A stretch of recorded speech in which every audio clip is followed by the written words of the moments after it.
Rowley Jefferson, Awesome Friendly Adventure by Jeff Kinney. Today we're going to read page 5 to 8. Roland promised his parents that if he went on an adventure, he'd always wear a helmet and he'd make good choices.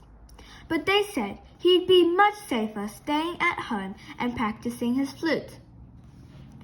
So the thing Roland could do was read stories about Bambi and imagine what it would be like to have adventures of his own. Sometimes, after Roland read about the monsters in Bambi's stories, he'd get kind of scared, and he'd have to sleep in his parents' bed for a few nights. But his parents probably didn't mind because they loved him very much. Most of the time, Roland's dad worked from home, but once or twice a month, he'd go on a business trip to another village. And Roland's dad would always say the same thing when he left.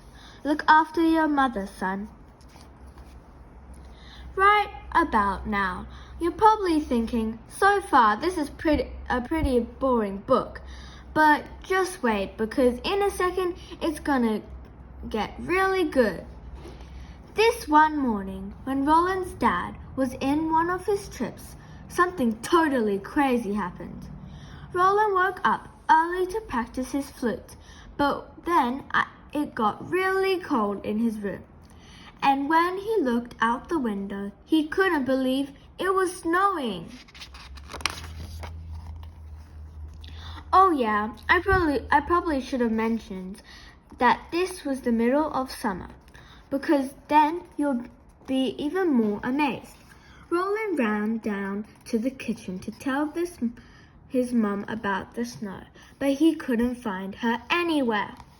So Roland went outside to ask his neighbor Miss Nettles where his mum was, because Miss Nettles was pretty nosy, and she always knew everybody's business.